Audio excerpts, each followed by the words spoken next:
In our dispensation, the word maturity has been watered down to a large extent, making the word lose its significance. Now, maturity transcends beyond our age or our physical properties. In the scripture, there was a man the Bible referred to as the rich fool. Now, this was a man who was wealthy. This was a man who was advanced in age. But the Bible was clear to give us a clear description of who this man was. The Bible called him the rich fool, meaning that beyond his money, beyond his age, beyond his physical properties and everything he had, the Bible saw him as a man who lacked maturity. It now leads us to the question, what then is maturity? Now, in the book of 1 Corinthians chapter 13 verse 11, the Apostle Paul said something amazing. He said, when I was a child, I thought like a child, I spoke as a child, and I understood as a child.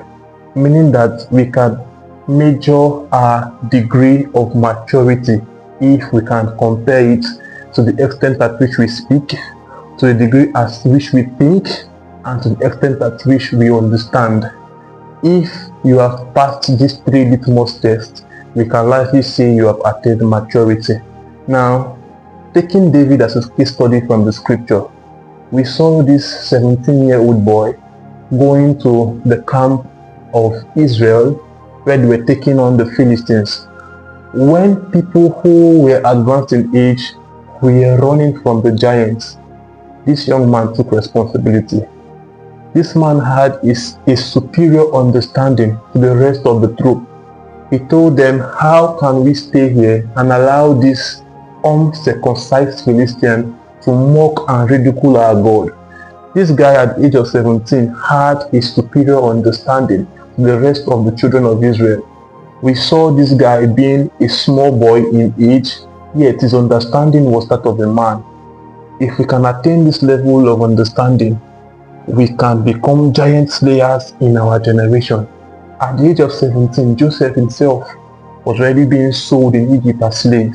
And we saw how at 17, the Bible said he went to the house of Potiphar and he found favor, and his master made him lord of, his household. And from that point, we saw how his life became something of what emulating rather. So the point is, for you to attain maturity as a young person on time, you must culture the way you speak, you must culture the way you think, you must culture the way you understand. No great man or woman of influence attained their level of status quo without engaging these three keys.